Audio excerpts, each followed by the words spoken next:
I was asked if I'd give my testimony on tithing, and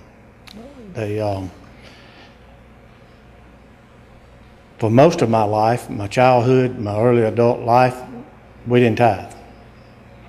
We were living from paycheck to paycheck, and I thought we were doing what we needed to do to pay our bills. But we lived most of our life putting ourselves in a ditch. When we first got married, Brenda could squeeze copper out of a penny. Then she lost her grip, and I got it. So we were always at battles about money, constantly.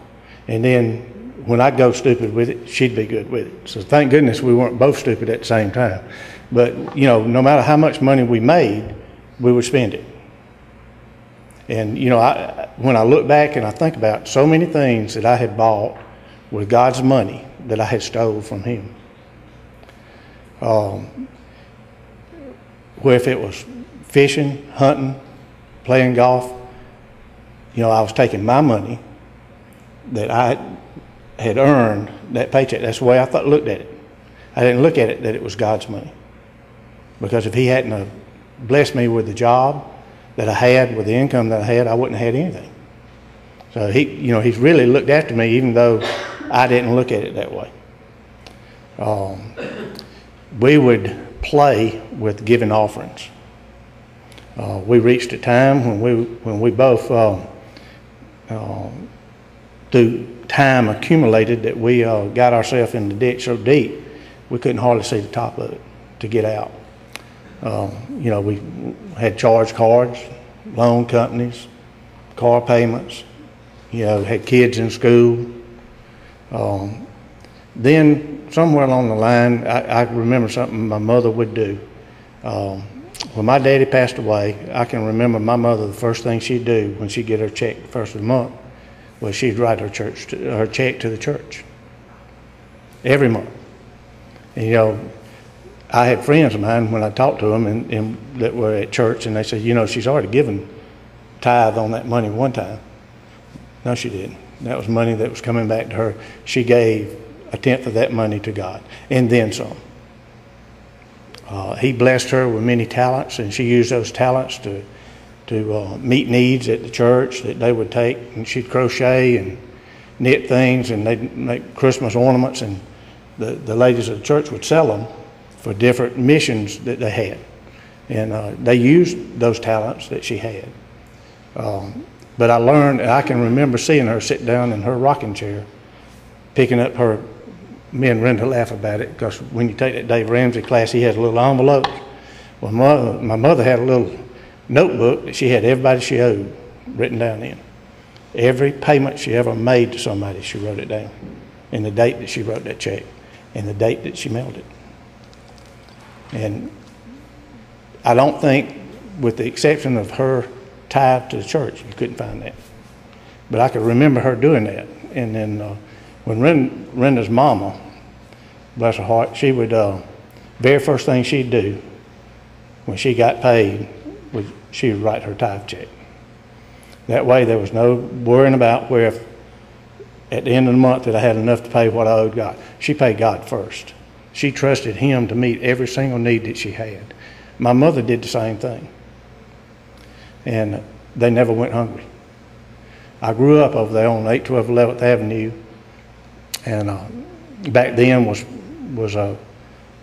probably a medium income place. They drained the swamp there and built houses there, and that's where we grew up.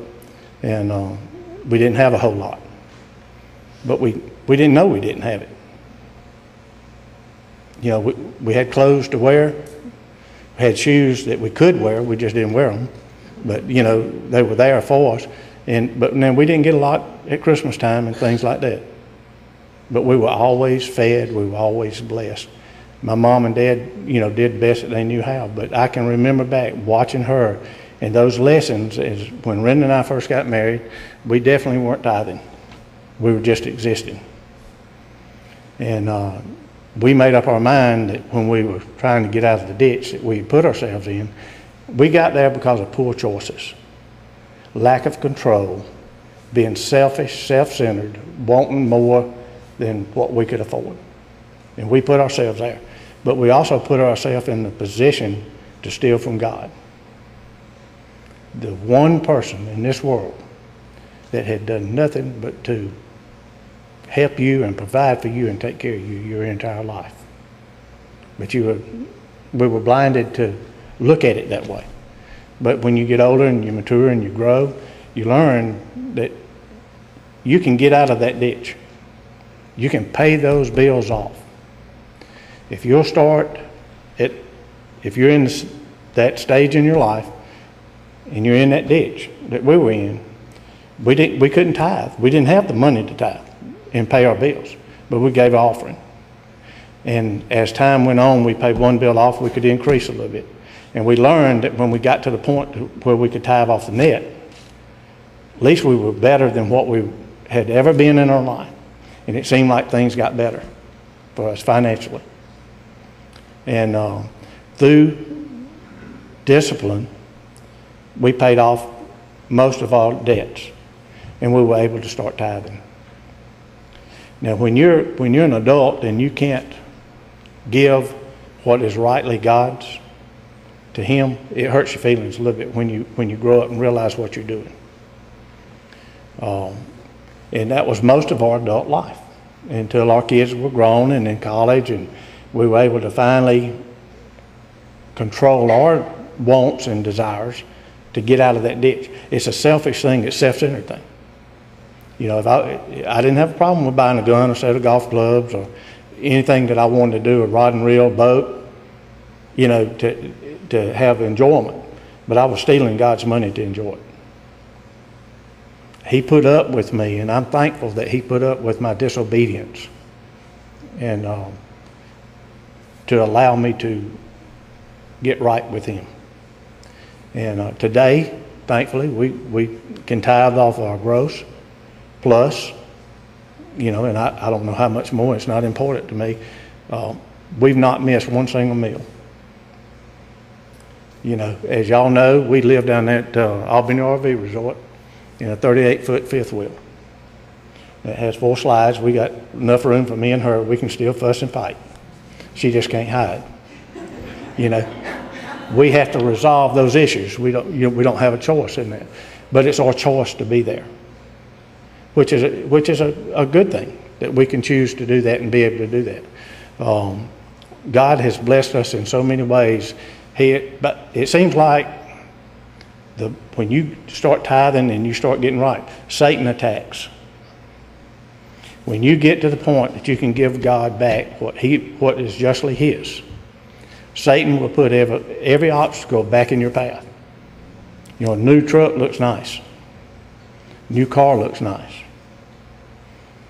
A new camper looks nice.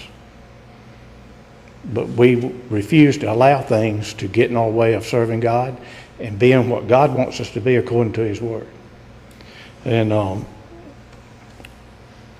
Malachi 3, 8 through 10, it says, will a man rob God? Yeah, he will. I did. Yes, we will. We'll steal from God. Everything that I have belongs to Him. Even my wife, my children, and my grandchildren. You know, belong to God. It says, yet you have robbed me, but you say, in what way have we robbed you? In tithes and offerings. And it goes on to tell us about, in verse 9, you are cursed with a curse, for you have robbed me, even this whole nation. Bring all the tithes into the storehouse, that there may be food in my house. And that food, you know, the tithes in the Old Testament He gave to the Levites. That's what they lived off of. They were also supposed to take care of the needs of those less fortunate, the orphans, the widows, those that couldn't take care of themselves. They were to take care of that. But He also told them in the Old Testament that they had to give a heave offering back to Him, a tenth, a tithe. So, you know, in the Old Testament all the way through, they were commanded to. In the New Testament, in Matthew, He tells us that we're still to tithe, that it belongs to God. Matthew 23:23. Woe to you, scribes and Pharisees and hypocrites, for you pay tithes of mint and anise and cumin, and you have neglected the weightier matters of the law, justice and mercy and faith. These you ought to have done without leaving the others undone. You know, they were stealing from him even then. So, you know, in the New Testament, it's an act of obedience to me, the way I understand it. It's an act of obedience if I tithe. My salvation was secured in my belief and trust and faith in Jesus Christ. But if you can learn to give God what is justly His, what He has asked us to, you will find out that things open. When your hand is closed, holding on to your money, He cannot put not even a dime back in your fist. If your hand's closed, it can't be opened. He can't help you. And you'll find out that the more that He can trust you with, the more He will trust you with. It's not just money. He blesses us with abilities and talents to be able to do things. He's allowed me to use the knowledge that He put people in my path to teach me, to train me, with many different things, whether it's carpenter, electrical, plumbing, different things that He has allowed me to learn. And we are now able to go places and help others, you know, do that. We've been fortunate enough to He has allowed us to have the ability and the finances to join Georgia Baptist and Samaritan's Purse and be able to afford to go when we're able, when the time works out and the location, that we can go and help others that are in need, like we were in 94.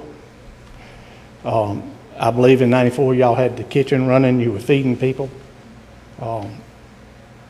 When you don't have anything and you don't have any place to fix your food, that's pretty important thing.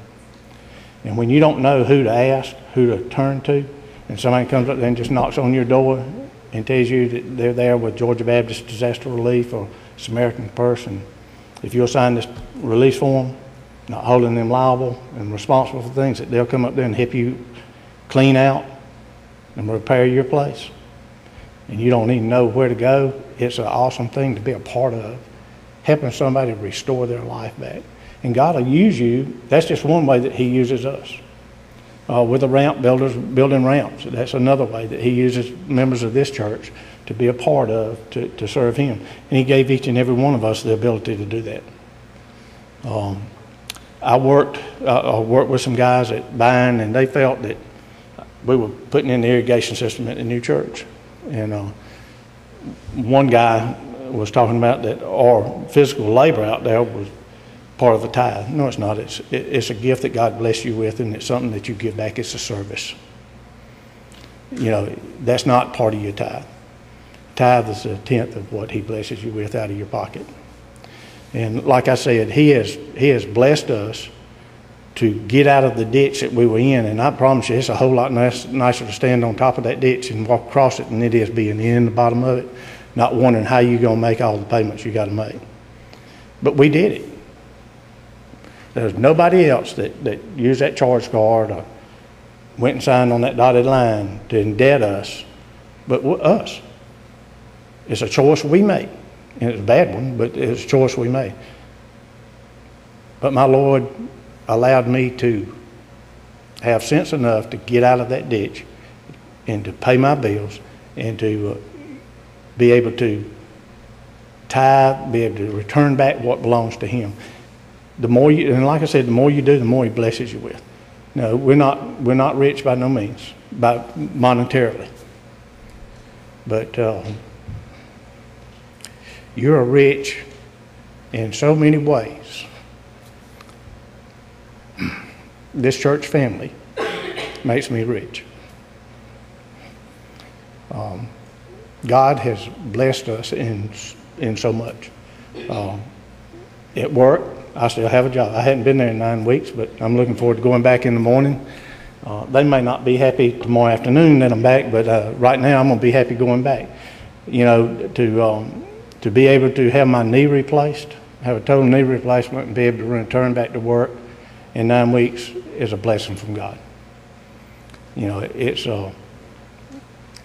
all I can say is He blessed me all the way through that, because other people that I know that's had it done had a little more complications than I did. But He has definitely blessed me. He's blessed Renda. He's blessed our children. My daughter in Americas, they go to church. They're faithful members. My son-in-law is studying online. He's studying to become a pastor, and he's doing pulpit supply. Very proud of him and what they've learned to do. And they too jumped in the ditch, had to learn to get out like Mom and Daddy did, like his mother and Daddy did. And God is really working in their lives. He's been selected to be a deacon. So